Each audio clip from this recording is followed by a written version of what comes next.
So, welcome to Poly Role Models. Would you like to introduce yourself? Hey, yeah, thank you for having me. So my name is Roan Coughtry. I live here in Atlanta, and I am trans, non-binary, queer, non-monogamous, sex educator and facilitator of all sorts of things. Oh, okay. All right. Well, how long have you been polyamorous, or how long have you been practicing polyamory? So I've probably been actively polyamorous since 2009. So yeah, that would be about, what year is it now? I guess it's eight Just years, yeah, nine eight, years. 9 years. Yeah. Yeah, yeah. Okay. And what does your relationship dynamic look like? So right now, I just started dating somebody new and building a new relationship, which is really Yay. exciting. And I have a couple of lovers in different parts of the country who I've been kind of long term lovers with, and then like a small handful of like play partners who Okay. in the kink scene I just play with or have good sexy times with, who are mostly like platonic plus sexy times. So Gotcha. that's pretty much what my constellation looks like right now. Okay. And what aspect of polyamory do you excel at? That's a great question. I would say my strengths are in communication. I am really good at listening and hearing somebody, and then like meeting in scary places that like basically holding space to talk about things that are scary to talk about, right? So Yeah.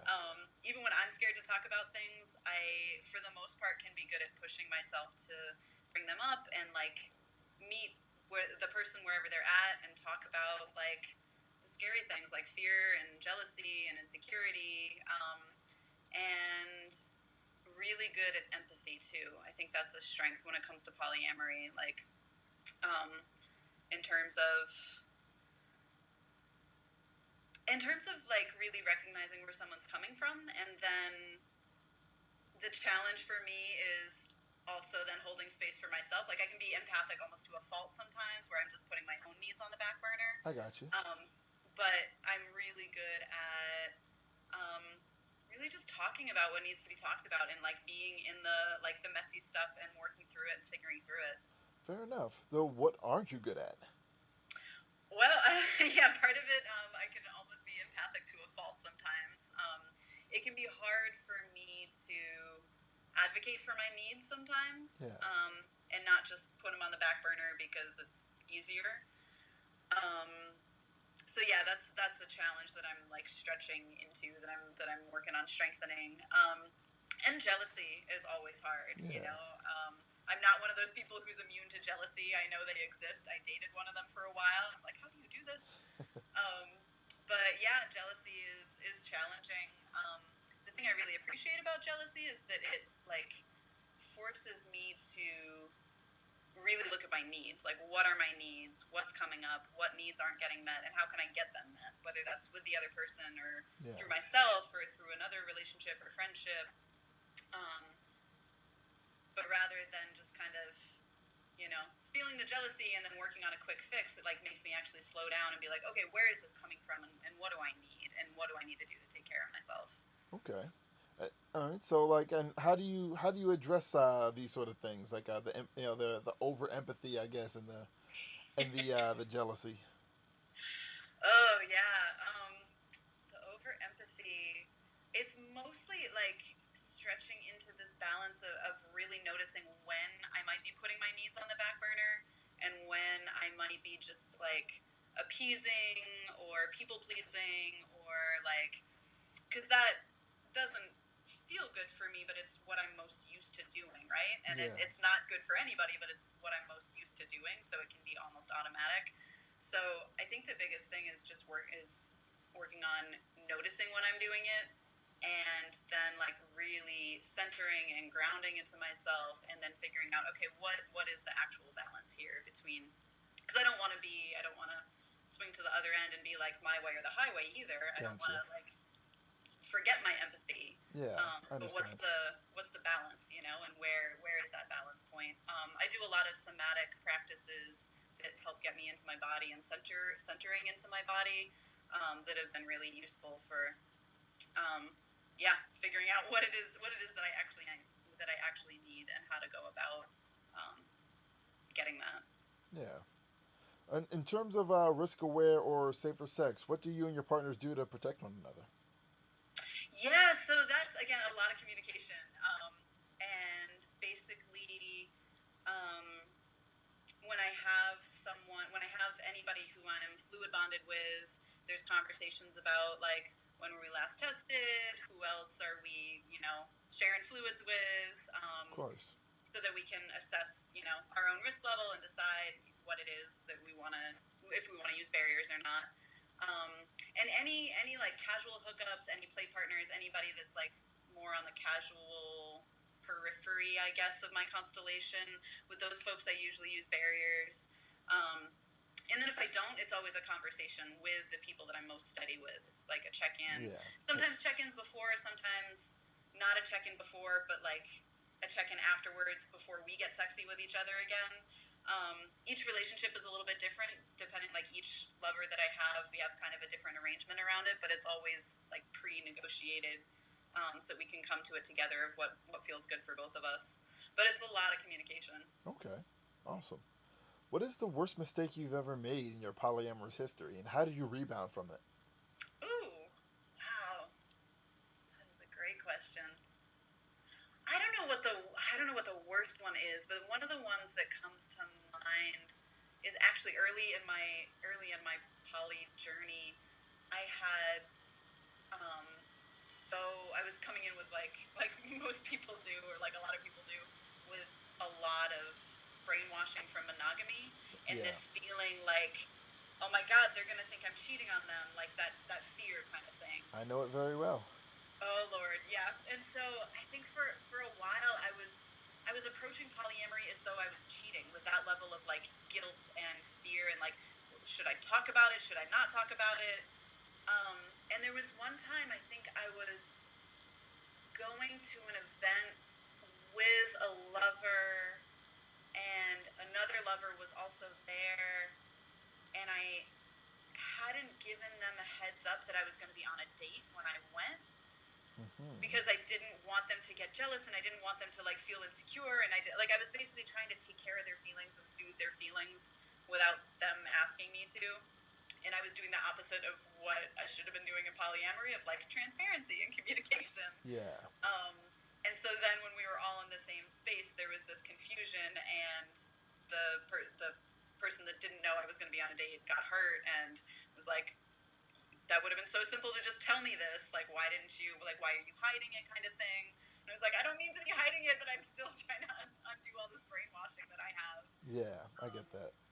yeah, and so I know like that was definitely an instance where that person got hurt, and we worked through it, and it was fine. But yeah, that taught me a big lesson in like, right, transparency. That's why it's so important. That's why communication is so important. Absolutely. All right. So, what self identities are important to you, and how do you feel like being polyamorous intersects with or impacts those identities? Mm. So I am trans. I'm non-binary trans. I'm queer. I'm a sex educator. I talk about sex all the time for a living.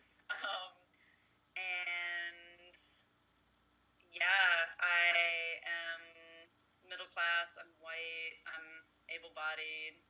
Um, fairly educated. Um, in terms of how polyamory and non-monogamy really intersects with those, um, I know, I came out as queer and trans at the same time that I was coming out as polyamorous. Like I kind of was exposed to all the communities at the same time, Yeah. and at the same time that I was like really deepening into radical social justice communities too, and so, and all of that around racial justice and whiteness, and so, um, all of those, like the political work that I do in the world is also very tied up in my queer and poly and trans identities. Um, and yeah, I mean, I think what I appreciate most, I guess maybe the meeting point that I see for poly and non-monogamy is just the like, I know not everybody uses this word. I use it for myself because I am queer, but it's like the queering of relationships. It's like queering the way I think about what relationships like should or shouldn't be, and like what's right or wrong in relationships, and even queering this like division between friendships and romantic partners. Yeah, I get that. In Yeah, in this really beautiful way, right? Of like, it doesn't have to be like in two completely separate binary boxes. Like there's so many options of what relationships can look like and what loving, tender, sweet, beautiful relationships can look like.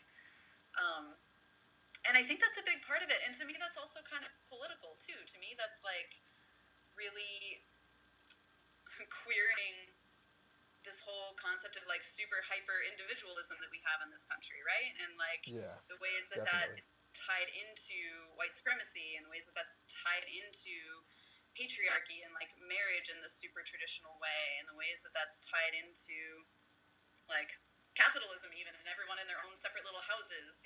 It's like it really, I think, by queering the way that I think of family, um, that that feels deeply influenced by, and like it deeply influences the the liberation work that I do in the world. Yeah, I get that. That's actually really awesome.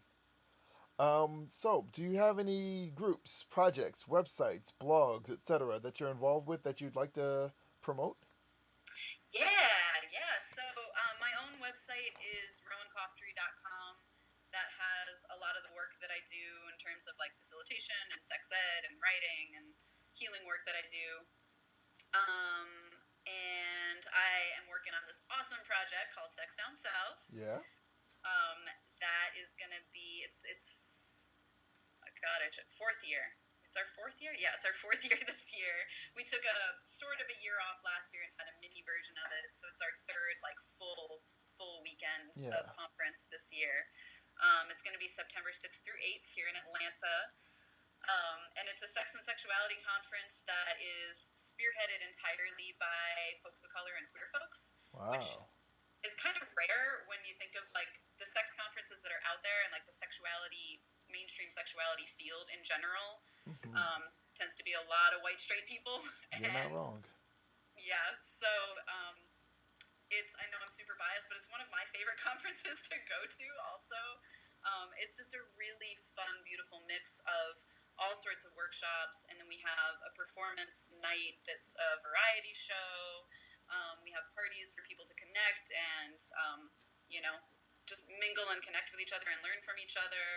Um, I run the healing space at the conference, and so we set up this healing space where folks can come and just unwind and get some support, because talking about sex can be triggering and hard and complicated. So Yeah, absolutely. um, for folks that just feel overwhelmed and need a chance to unwind, there's a healing space for that. And yeah, it's a lot of fun. Awesome. Um, yeah, so that's September 6th through 8th. And I'm also a part of this group called the Sexual Liberation Collective, which is a group of sex workers and educators and healers from around the country that provide education around sex and sexuality, and this concept of sexual liberation and how that's tied to social justice in a lot of ways. Um, and so that they're really obvious websites. That one's sexualliberationcollective.com. Sex Down South is sexdownsouth.com. Um, and yeah, I also do weekly webinars and live streams on a platform called O School. Okay. And that's all sex ed. It's very very queer inclusive and POC. It's run by these queer women of color out in the Bay Area Yeah. who, put it together and launched it. Um, and it's very like survivor centered and pleasure focused. So it's basically the opposite of the sex ed you got in middle school, if you were lucky to get sex ed at all. Um, and that website is literally o.school. There's no .com or anything. Awesome. Awesome. Yeah. Hey, thank you so much for taking the time, and thank you for being a part of Poly Role Models. Absolutely. Thank you so much for having me. I love what y'all are doing. This All is right. fantastic. All right. Have a good night. Yeah, you too. All Have a good right. night.